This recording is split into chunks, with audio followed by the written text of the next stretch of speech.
আসসালামু আলাইকুম, সবাইকে আমার চ্যানেলে স্বাগতম। আপনাদের জন্য আরেকটি ভিডিও নিয়ে আসলাম।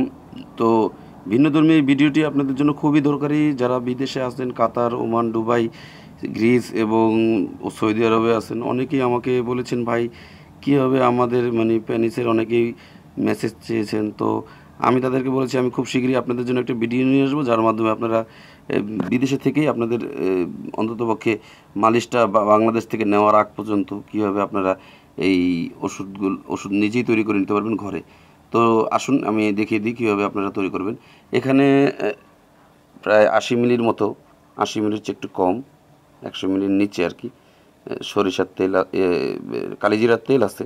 তো কিছু সামান্য হয়তো আপনার ইচ্ছা করলে সরিষার তেলও মিক্সার করতে পারেন, 5-10 গ্রাম। তো না করলেও সমস্যা নেই। আর যদি কালিজিরার তেল সম্পূর্ণ ন্যাচারাল হয় তাহলে তো বেস্ট। তো এটা মিক্সচার ছাড়াই ডাইরেক্টলি তেলটাই আমি নিয়ে এসেছি। আপনার ইচ্ছা করলে কিছু সরিষার তেলও মিক্সচার করতে পারেন। তো যেটা 5-10 গ্রাম, আর এখানে 80 মিলি আছে। তো 80 মিলি সরিষার তেলের কালিজিরার তেলের সাথে আপনারা মধু, এখানে 20 গ্রাম মতো মধু আছে, 10-20 গ্রাম মধু, যেটাকে আপনার এটার জন্য প্রয়োজন হবে। তো আপনারা ইচ্ছা করলে 10 গ্রাম অথবা 15 গ্রাম এরকম মধু আপনার এখানে খালি আছে। তো এই 15 গ্রাম মধু ঢেলে নেবেন। তো আমি এখন 15 গ্রাম কীভাবে মধু ঢেলে এটা মালিশ বানাবেন সেটা আমি দেখিয়ে দিচ্ছি। তো আপনারা এটা এভাবে মধুটা সরাসরি এখানে ঢেলে ফেলবেন, এইভাবে। তো আমি একটু ফাঁকা রাখতে হবে, কারণ আপনার এটা ঝাঁকি দিতে হবে। ঝাঁকি না দিলে আপনারা এটা ন্যাচারাল হবে না। তো একটু ফাঁকা রাখলাম, সামান্য ফাঁকা থাকলো।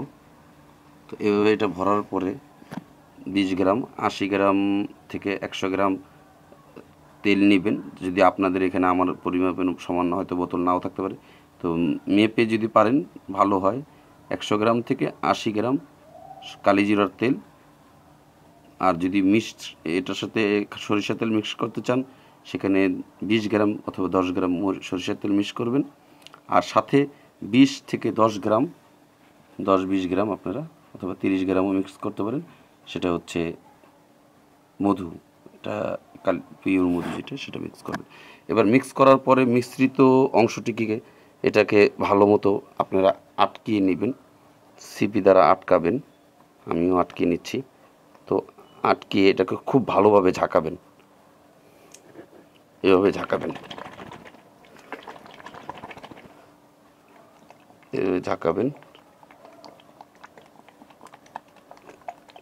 তো ঝাঁকালে আশাবাদী তেলটার সাথে মধুটা একেবারেই অ্যাটাচড হয়ে যাবে। ভালোভাবে ঝাঁকিয়ে এটা এখন ব্যবহারের উপযোগী হয়ে গেছে। এটা কাচের পাত্রে রাখলে ভালো হয়, আর না রাখলেও কোনো সমস্যা নেই, এটা নষ্ট হবে না। তো এটার মাথায় আমি একটু লিক করে রেখেছি, আপনারা দেখুন। তো আপনারা যদি লিক করে নিতে পারেন তো ভালো হয়। তো লিক করে এটা আপনারা সামান্য মাথার থেকে এইভাবে হাতের মধ্যে আলতো করে নেবেন। নিয়ে এটা আপনাদের আঙ্গুলের এই ঠিক নিচ থেকে উপরের দিকে এইভাবে এইভাবে মালিশ করবেন, যেটা আর কি 2 হাতের 2 আঙ্গুল দিয়ে এভাবে মালিশ করবেন। তো যেটা প্যানিসের নিচ থেকে উপর দিকে আর কি হয়, ঠিক নিচ থেকে উপর দিকে মালিশ করবেন, আর আগাটা বাকি রাখবেন আর কি। তো নিচ থেকে উপর দিকে মালিশ করবেন। আর এভাবে আপনারা প্রতিদিন দিনে 2 বার, সকালে এবং রাত্রে 2 বার পারলে ভালো হয়। আর যদি সকালে ডিউটি থাকে তো শুধু রাত্রে মালিশ করবেন। অবশ্যই 2 থেকে 3 মিনিট মালিশ করার পরে আপনারা প্রতিদিন এটা ধুয়ে ফেলবেন আধা ঘন্টা পরে। তো এভাবে আপনারা অথবা আধা ঘন্টা 1 ঘন্টা পরে ধুয়ে ফেলবেন, কারণ এটাতে যেহেতু মধু আছে, অনেক সময় হতে পারে পিঁপড়া অথবা অন্য কিছু আক্রমণও করতে পারে, হাসির ব্যাপার। যাই হোক, মনে কিছু নিয়েন না। আর বিশেষ করে অবশ্যই আপনারা এটা ধুয়ে রাখবেন এবং আধা ঘন্টা 1 ঘন্টা ব্যবহার করার পরে ধুয়ে রাখবেন। আর এটা ব্যবহার করতে থাকবেন কন্টিনিউ 3-4-5-6 মাস এরকম ব্যবহার করবেন। তো আপনারা যারা বিদেশে আছেন তাদের জন্য আমি এই ভিডিওটি বানালাম। আপনারা অবশ্যই শেয়ার, সাবস্ক্রাইব, লাইক দিয়ে আমার চ্যানেলকে আরও সমৃদ্ধ করবেন। আর আমাকে কমেন্ট করবেন কীভাবে আমি আপনাদেরকে আরও বিভিন্ন তথ্য দিব যে বিষয়ে আপনারা জানতে চান। তো সবাইকে ধন্যবাদ।